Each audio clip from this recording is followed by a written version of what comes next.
Hi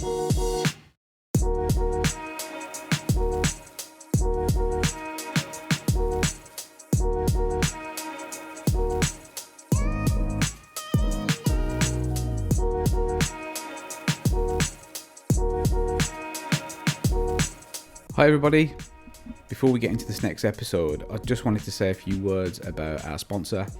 We are absolutely delighted to have this episode sponsored by sportingbounce.com. This is a trusted directory connecting you with qualified and in-training sports psychologists across the UK and Ireland. So if you're looking to improve performance, boost confidence, manage pressure or support well-being in sport, you'll find the right professional there. You can search by location, sport or specialism and even choose between face-to-face or online sessions. Really importantly, every psychologist listed is verified and working to recognise professional standards, so you know you're in good hands. Take the next step with your sporting success. Visit sportingbounce.com and connect with sports psychologists who can help you unlock your full potential. That's sportingbounce.com, sportingbounce.com, helping athletes perform better, feel better and thrive. We hope you enjoy the episode, guys. Hello everybody, welcome back to Rationally Speaking. This is a show where me and my colleague / skivvy, Stuart Carrington, we talk about REBT, Rational Emotive Behaviour Therapy, and we try to apply it to lots of things really. Could be films, different pieces of media, but probably mainly sport and performance, isn't it?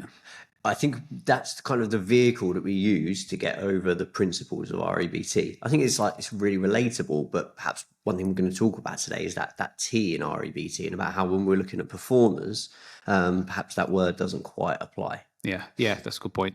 So we're going to try to work through a number of issues, I would say, a number of topics, all related to REBT, obviously. Just a reminder to go and check out the other videos we've got. We've got stuff on theory, we've got stuff applying REBT to different athletes, different situations. We've got a Karate Kid episode. We've got one on dodgeball.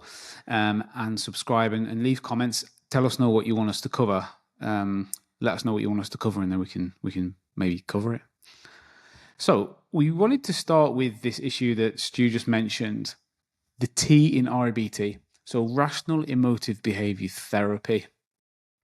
Now, when I started working in this area, this was a bit of a problem for me because I was working non-therapeutically through sport. And when I first came across REBT, I was thinking, can I even use this? Am I allowed to use this if it's a therapy and I'm not a therapist? I'm not clinically trained. Is this even a relevant framework for the sporting domain? And I think it's a common question that I get as well. Like, I'm not a therapist. Can I use REBT? I don't know. You felt when you came into. I remember doing the primary practicum, which we've discussed at length previously. Yeah. And one of the questions that someone asked was, "Well, can I now go and practice this?" And then second of all, this is always the awkward one.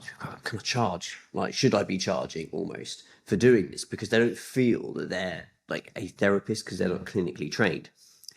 And I guess in response to that, like the first part of the response was, well, yes, because you should be charging because it's like valuable, and by not charging, you're saying it's not valuable. But then the other side is that REBT is different from those type of clinical therapies that something like psychoanalysis, for instance, because we're actually looking at changing behavior. It's a cognitive shift that we're trying to implement here, as opposed to overcoming, like a childhood trauma, for instance. Yeah. And I think it's that angle of REBT actually that makes it more applicable, sort of paradoxically, to athletes who, to cite someone in the room that's not me, someone said athletes probably don't want to sit on a couch and talk about their mothers. So I think that although we're not clinically trained, that's a strength, that's not a weakness. I see what you mean. For me, trying to figure out what you can use in sports psychology as a framework, you end up in psychological skills training more often than not. Those things are from psychotherapy. So when you're working with an athlete and you're encouraging them to use things like imagery, self-talk, goal setting, all the rest of it, you are actually using CBT. You are using therapy. The therapy comes from the genesis of that framework. It's where it started and where it still is, but it's just expanded beyond that. So when we're using these frameworks in sport, it's not that we're not using the framework properly. It's just that we're using it non-therapeutically, and therapeutic is probably a broad word. We're not treating people. We're trying to enable them to achieve their goals, deal with setbacks within the sporting domain. So we're using the framework as it is.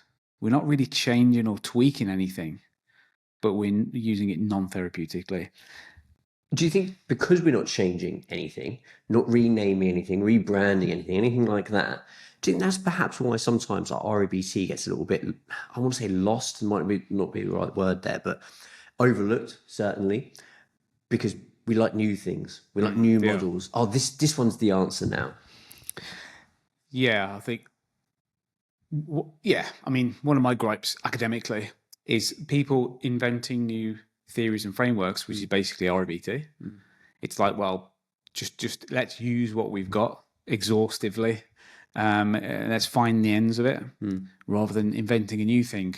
But actually, you invented it because you either weren't aware of the breadth of REBT and other frameworks, or the CBT family generally, you weren't aware of it, or you're trying to put your mark on the field. Something I call theoretical real estate. You're trying to take that piece of land and say, that's mine. But the ideas are elsewhere. Many times I could have developed the rational sport theory. It's no point. It's just REBT. I don't need to tweak and change anything. The changes that we make is in the T, which is why the T is really important. So you would see rational emotive behavior coaching or rational emotive education, which is seen as something that certainly a modification of REBT in its mode of delivery, not in its core theory. REBC, REB coaching, that's seen as something that's used non-therapeutically, but still captures the same fundamental ideas of REBT and the same processes. Right, and when you've worked with athletes, I know that from some of your previous research, you might, for instance, look at, rather than saying irrational, for instance, which has like very negative connotations. You might use something like unhelpful, or rational might be smarter, something like that. So we have these like interchangeable terms.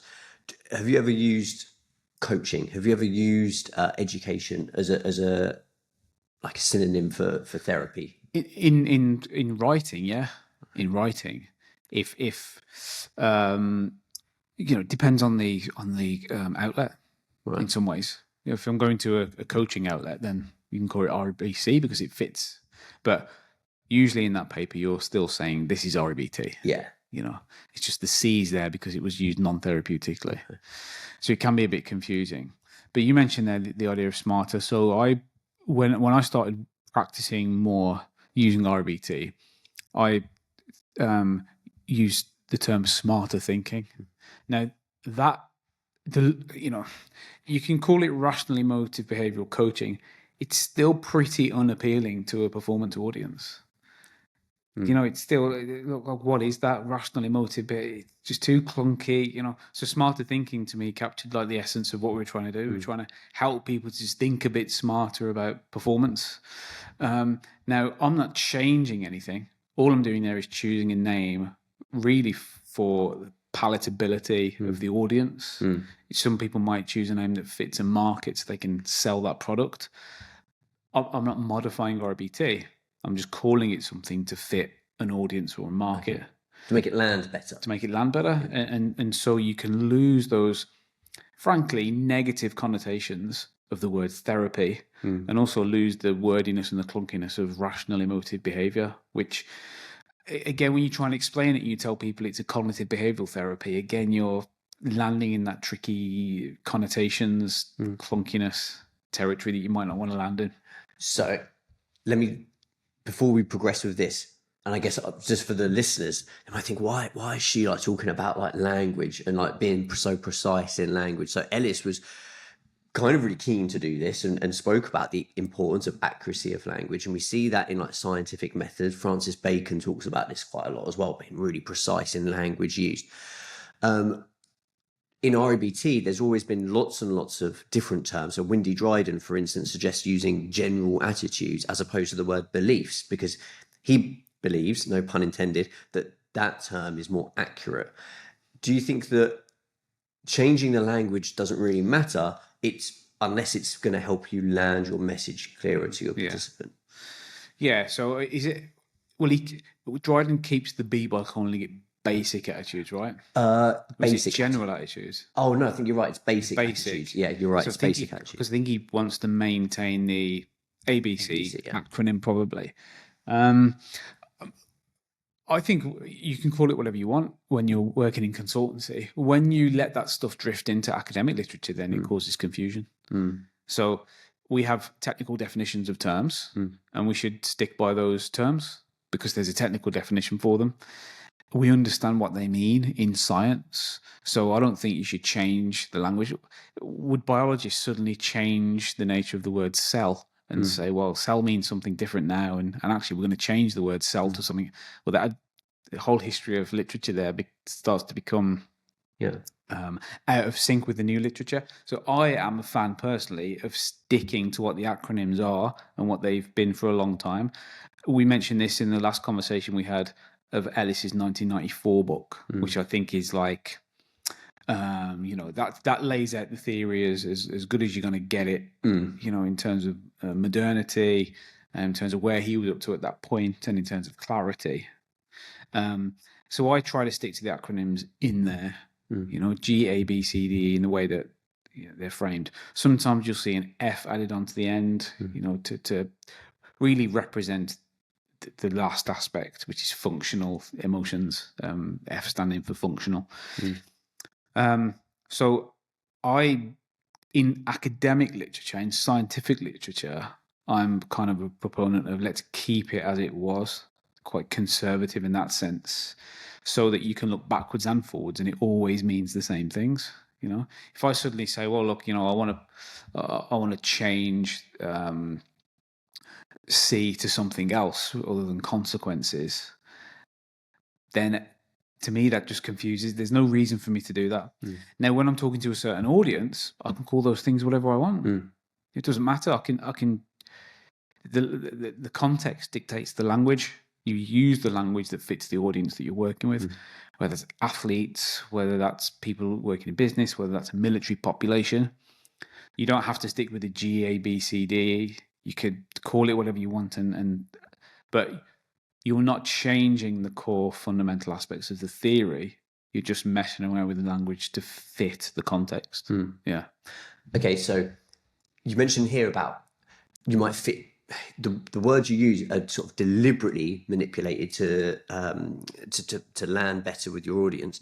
And we've spoken previously about like this really key feature of REBT, which is there's no power imbalance. So the practitioner is working in cahoots with their participant. Yeah. So these terms might be agreed upon. Yeah. Which 100%, does this make sense? Is this landing well? What does this mean for you? Yes. Yeah. Exactly. There is, there's a point at which you lay out the framework for the person you're working with, because you have to use certain words for that. But that doesn't stop you from altering them. But for example, the term belief. It might not be the best term for certain contexts. So you can mess around with it and call it what you want. But to me, it kind of does capture what those things are quite nicely. But again, fitting to the audience, they might have a certain idea about what beliefs are and they might not like that. Sure. So we could call them thoughts, even though they're not technically thoughts. They're a bit different to thoughts. People, the general population won't see the difference between thoughts and beliefs, particularly when they have that idea in their consciousness. It's going to operate as a thought in that sense.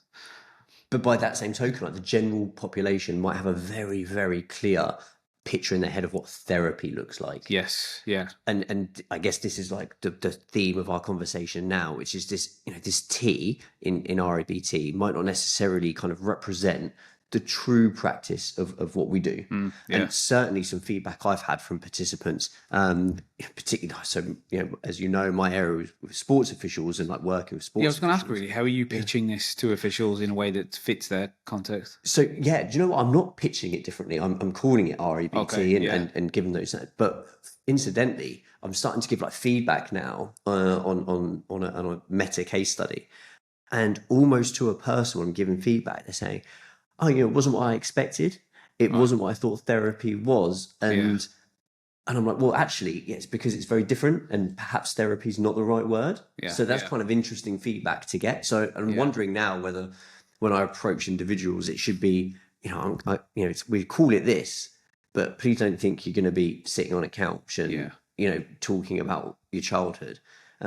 Sometimes, by the way, I find that you plant that seed in someone's head with that T, and people almost want to do it. They want to talk about origins and causes. Yes, I see what you mean. Yeah.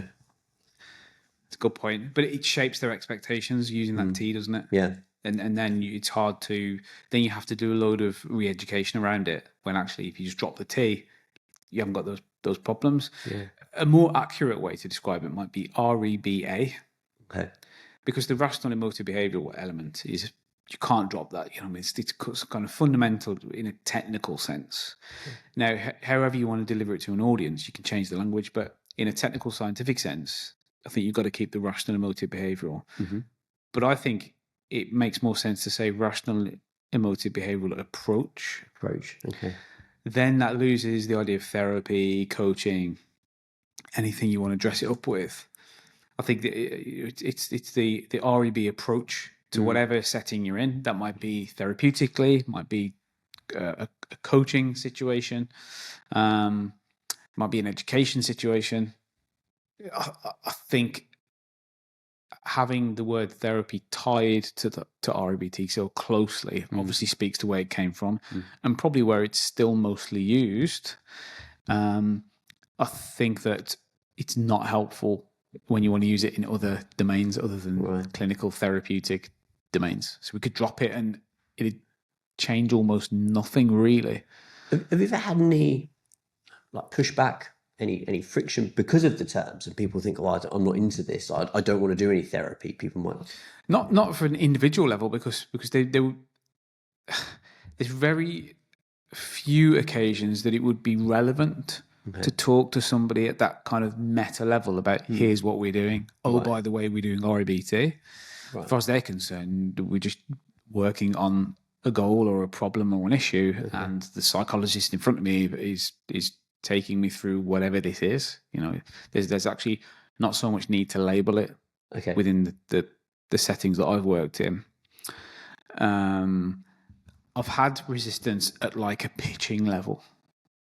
So meet with coach, say head of medical, or whoever's in the room, performance director. You're trying to say, here's what my approach is going to be to working with this team or these group of individuals. Then I've noticed resistance if I've mentioned REBT because of the therapeutic aspect. Oh, what's REBT? Well, it's a CBT, it's a therapy. Then there's some confusion. Okay, well, we don't want a clinical psych. No, I'm not clinical psych. I'm just then I have to explain the whole thing of, I'm using these frameworks because they might be useful in performance domains. They've got useful ideas, blah, blah, blah. Whereas if I didn't say REBT and I just talked about shaping people's attitudes around success and failure and setbacks, then it's like, okay, whatever. Yeah. But in the past, I was keen to say REBT because I was trying to champion it and trying to be upfront, frankly, about what I was doing. But actually that starts to, not sit within the performance domain that easily. And I suppose also, I get your point, you're trying to champion it and be upfront and just kind of disclose everything. I guess also what you're trying to say is, what I'm doing is kind of couched in evidence. I'm not just coming in and like chatting to people about my personal views. Here's this kind of empirically tested, it's an approach that's gone through many iterations, like throughout its lifespan. Yeah. Yeah.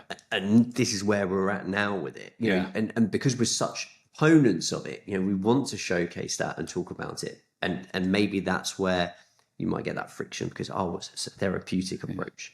I think you're right. Yeah, I think because, you know, using that term, it obviously that term is imbued with the research and the history and, you know, and for some people that's really important. For many people it isn't.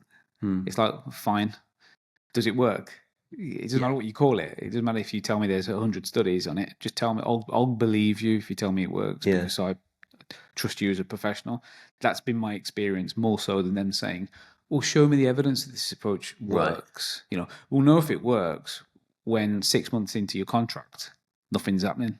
Sure. You know what I mean? Everyone's the same here. Yeah. So I think, it's kind of, there's lots of motivations to say REBT, you know, and then they're all fine, but I don't know if they're necessarily useful in the end. What are you trying to do? You're trying to just engage people in this thing. So you've got to use the language that fits them rather than you, because you're not trying to engage yourself. Yeah. You know. Do you know, I'm smiling because I'm thinking now about like how we might approach it, and I certainly take this approach where I want to tell people about REBT, and I use this term, and I'm wondering now if, well, maybe I need to kind of reframe this, and that's not to create that lovely term of yours, theoretical real estate. Oh, this is the kind of what I'm calling it.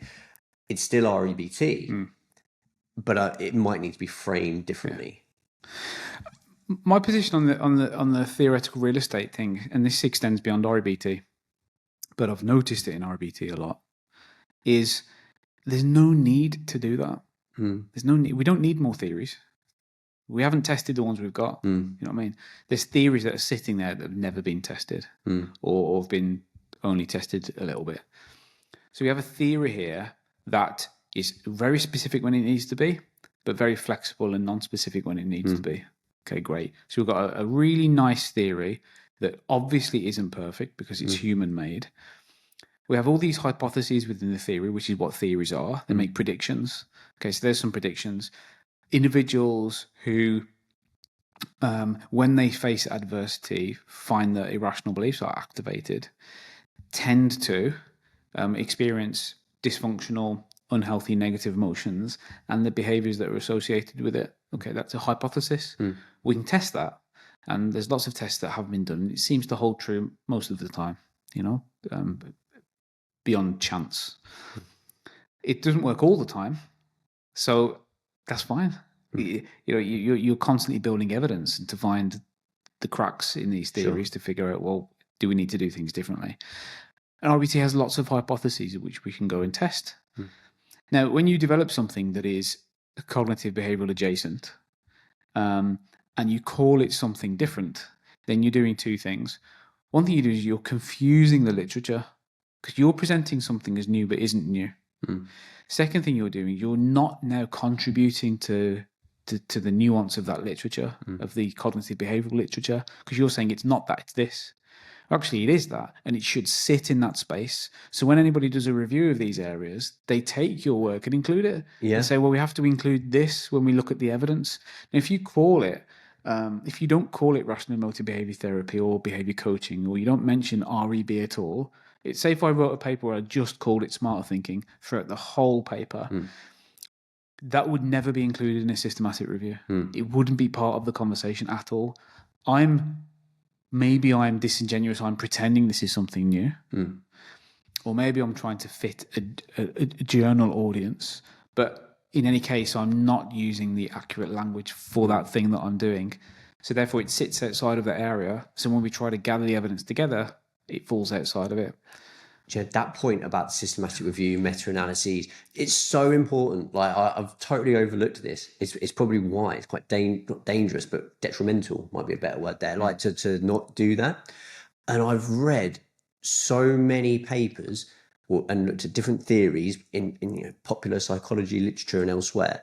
And I'm like, this is REBT. This is REBT. The amount of times I'm making notes, I'm like, well, this is like, identifying the adversity, or this is about goal setting. And it's just completely overlooked. And like you said, it's either an error of omission or commission.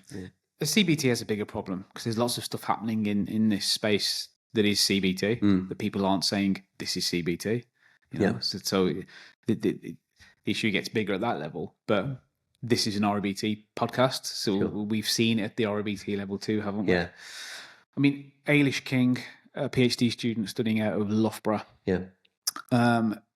conducted quite a big review actually of the use of REBT and a systematic review, looking at the evidence. Does it hold up? What are people doing? What's the quality like? And one of the big challenges for Ailish and the supervisory team was, well, people are calling this REBT thing all these other different things. So how do we capture the evidence for this? Well, when you're doing a review, you have to know what to search for. Right. It's a bit technical, but you've got to have your search terms to gather the evidence. Yep. But I don't know what you're going to call it. So I don't know what to search for. If you call it Carrington's amazing emotional approach to sport, then Good approach. and you never mention REBT, then I can't even include that evidence. I can't even find that evidence unless I just know it. You know what I mean? So that theoretical real estate piece, whether it's disingenuous or not, the disingenuous thing is I just want to put my marker on this area. Yeah. So I'm going to pretend to invent something, but I know deep down I've not invented anything. Trying to name it something to get citations, to get notoriety, and to put my marker down. To me, that's not a scientific mind, or it's genuine. You actually didn't know about REBT, which is possible because it has fallen out of mainstream psychology in some spaces. And you didn't know about it, you hadn't read about it, you've developed this approach, but you weren't aware that it crossed over. You know, and then it's the job of all the review process and all the other academics to say, oh, you do know it's this. And then as a writer, as an author, then you have to go, okay, well, I didn't realize that there was this thing over there. Sure. And this has happened lots of times with me when I've written things and somebody's gone, oh, you do know that's this. So you go over there and you read it and you cite it and you try to simulate it, you know? So it's not that people doing this are always doing so for negative reasons, but that certainly is happening too, I would say, because of this theoretical real estate problem. Yeah. And I guess what this does is therefore it harms the kind of prevalence of a particular approach, because then people start to kind of go down segues and, like you mentioned, they're not testing the ones that are there. And REBT is something that was designed to be empirically tested. Ellis was really clear upon this. I want people to test this, to push this, to question it, identify limitations and flaws, to refine it. But also it's a problem of critical mass.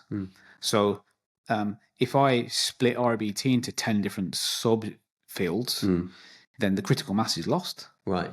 I publish 100 papers, 10 on this, 10 on this, 10 on this, 10 on this, but it's all REBT. Well, it's 100 REBT papers. Yeah. Oh, no, it's this. Well, you've just fractured the field, which means we've lost some critical mass. Okay. You know, so I think it's important to maintain the field. Yes, we might need to modify it and change it and remove pieces as we become, for example, more culturally sensitive. Yep. Does everything in REBT work as well in the Eastern population as it does in a Western population? Sure. Those are things we're discovering. And some of the measurement work that we're doing and others is figuring out that in certain populations, some of these items don't make sense. Some of these items on questionnaires that we would call irrational beliefs, it's not part of their culture. So maybe, you see what I mean? So you start to change and modify and figure out. You don't branch off into a subfield unless it's so different that the fundamental ideas change. Then it is something else. You know, like ACT branches off from CBT and says, well, this is different. You know, we can argue about that all day. But to me, it's like if you're doing something within that REBT space and you call it something else and try to fracture it, then we just lose critical mass. And that doesn't help you as a researcher. It might feel good to pretend that you've done something new, but you're better off being part of this sort of family. Yeah. I mean family in a literal sense from a theoretical taxonomy. Yeah. That benefits you being part of that field because you can say, oh, there's some really good evidence here that feeds into what I'm doing. You know, so the critical mass idea helps you. It's not going to hinder you in any way. Yeah.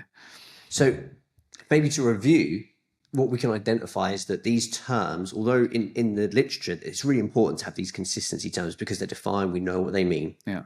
Even though, as we mentioned before, other researchers, Dryden for one, may identify alternatives to certain terms. It's probably more important to have a consistent terminology throughout this theory. But when we're applying it, we can extend perhaps a little bit more flexibility over how we might apply this, because REBT is applied, it's a directive approach. So we want that to continue, and in order to do so, we might want to change some of the terms, and therapy might be one that we maybe perhaps wouldn't use because it's not a clinical approach. Yes. And even if it is a clinical approach, my argument would be you don't need to use therapy, the word therapy. Sure. You can use the word approach and everything's fine. Okay. Therapy only in my mind, only harms our communication of REBT in a weird way. So I've got one more point then to finish off, and this is kind of one that Ellis would welcome, because we know that Ellis liked falsification. We know that Ellis liked contemplation and challenge and wanted this. So here's my kind of devil's advocate point a little bit here. So one of the, I can see you're excited. I can't wait for this. Okay. So Ellis, or one of the key kind of, I don't want to say selling points, appealing aspects of REBT was that it's not about getting someone to feel better. It's about getting better. And with REBT, one thing I've found in my practice is you're almost arming the participant with this framework. Yeah. So they can go away, and it makes you redundant eventually. Yes. Okay. Yeah. So they might still want to have some conversations around it, but they can go away and say, oh, actually, like, I've identified DA. Now I can challenge my belief. I can find the critical adversity. And for the listeners that perhaps want to know a bit more about those terms, some of the theoretical podcast sessions we've done might explain some of those. 100%. Do we therefore not need to carry on using these, like being explicit in these terms, so the participant can go away and research them themselves should they wish? That's a good point. Yeah, it's a good point. I think that there's two ways of looking at that, really, isn't there? I mean, one is, as you said there, it probably does help them to go away and read for themselves and figure out what this thing is, which actually happens quite frequently. It's not crazy to think that people might do that. I think the second point is that do they really need that specific language around this? Do they need to know that at the emotional level it's called consequences? Remember that the acronym side of this, it's nice because it's ABC, but you could swap those terms out for anything, really. I mean, it's just like, it works poetically, but you don't have to call it consequences. It fits the idea, but you can replace it with emotions and behaviors and outcomes. Outcomes, so I still feel like it's worth exploring with the person what they want to call this thing that fits their language. But it might be that you kind of tell them this is kind of what it's called in the approach we're using. But me and you will use your word because I think that's quite good and it makes sense to me. It extends that cahoots aspect of it. We're working together. Exactly. Does this word sound right with you? There's no need to be cloak and dagger and hidden and okay, we're going to call it this thing, but behind your back, I'm going to call it adversities. Yeah. You know what I mean? Together, we'll call it situations, but over here, I'm going to call it adversities without you looking. Yeah. It's fine to say, situations, absolutely, we'll use that term. In the approach we're using, that's often called activating event or adversity with it. And then they might say, okay, that's interesting. And they might want to use adversity. They probably won't want to use activating event because it's a bit clunky. But so I think there is this, like you said, it's scientists in cahoots. There's a way to completely open the book and let them see the book. And here's what we're doing. We can figure out some language between us, but here's what we're doing. So that's possible. I would say 8 times out of 10, probably not doing that. Probably just using their language. But there are those 2 that actually are interested in doing some more background reading to this. I've had people reach out to me who use the app, saying, I'm starting REBT with my clinician, my therapist, or my sports psychologist, and I'm just reading around the area, and I came across your app. You know what I mean? So,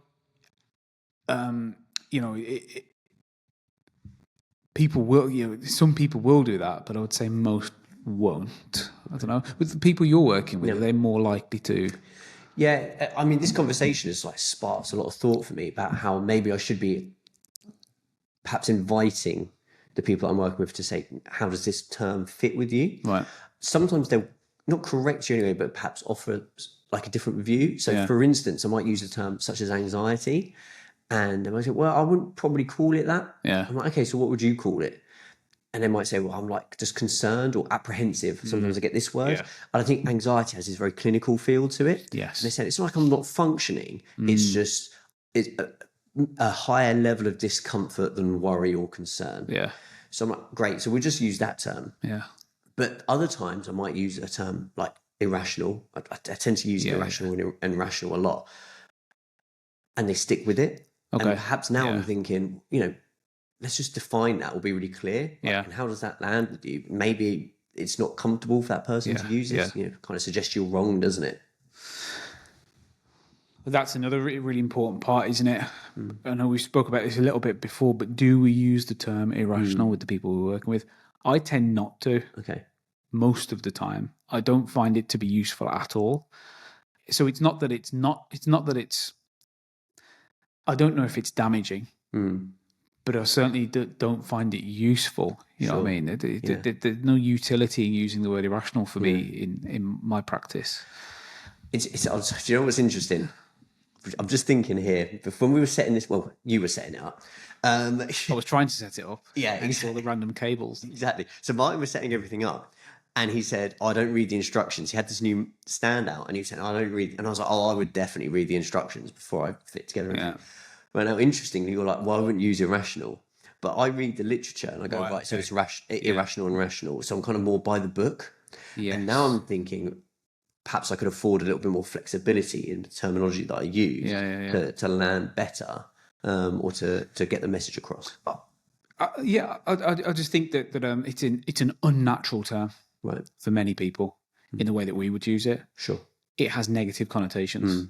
I would say unilaterally, I don't think many people would look at irrational in exactly the same way as us. And I think most people would see it as adjacent to intelligence or lack thereof. And I think that's a problem because that's not what we mean when we use it. So when we say something like irrational belief, we're being very specific about that we have very specific definitions, a very low level of abstraction, actually. Quite specific terminology that goes alongside that. Yeah. For the general population, they're going to think that irrational means stupid. So, and then you're only a couple of sloppy phrases away from telling them they're irrational. You know what I mean? Like you're only, and then you're in probably dangerous territory, which is something we would never do. We would never say you. Even if somebody has irrational beliefs, we would never say you are irrational. We wouldn't make a global evaluation. That's anti-REBT, and it's all just inaccurate on lots of levels. Yeah. But I would very rarely even use the word irrational to define the beliefs. Right. That when I'm working with somebody, we would use unhelpful or problematic or whatever it's going to be, performance limiting, self-limiting. But it's like we said before with the word therapy and with REBT generally, when I'm using a word like self-limiting beliefs or unhelpful thoughts, I'm not changing theory. I'm still talking about the very specific irrational beliefs of demandingness, frustration, intolerance, awfulizing, and depreciation or global evaluation. I'm still referring to those things. And the conversation we're having as consultant and client is still along those lines and will follow theory. It's just that I'm messing about with the language because I'm using their language and I'm using language I know fits with that audience. Sure. Rather than using words which I know I'm then going to have to define and basically sanitize before we can use them freely. Yeah. Why would I waste time in that session doing that stuff? Yeah. I may as well just not call them irrational beliefs and completely skirt around that issue. And I've definitely done that, having spent 5 minutes. This is what I mean by irrational. This is how we might define it. Yeah. Exactly. And then you're into like you're having a conversation that you actually don't need to have, because there's the benefit of calling them irrational beliefs is from a scientific, academic, technical sense. Yeah. Because we can define it. Sure. You know what I mean? And that's what it is. This is what it means. In the room with somebody, I genuinely don't think there's any benefit to it. I can't think of a good reason that you would talk with a client about irrational beliefs. Sure. Because that word irrational is problematic. People have connotations. There's nothing we can do about that. Yeah. You know what I mean? We can't re-educate the population that so irrational means what we want it to mean in REBT. It means other things in in other theories, and that's that. For the practitioner, that's gold dust. I really think that's really important to understand that. And an REBT is flexible in nature, so it affords that. I think so. And also, like, so what? Yeah. I'll use it however I want to use it. I'll call it what I want. When I'm communicating academically, I can't do that. Sure. I've got to stick with what it is because there's technical reasons for that. When I'm working out in the world as a practitioner, then I'll call it whatever I want. I can market it in this way, that way, nice graphics, nice colours, different language, pictures. You're trying it. You have to go out in the world and work. So you've got to market this stuff, but you're not changing the theory. You're not changing the processes. You're just changing how you present it. In academic terms, I think we shouldn't do that. Yeah. I think we should stick to the language, no matter how technical it is. Technical, low abstraction language is a strength of REBT, not a weakness. Sure. You know, from that scientific sense. That's would be my position.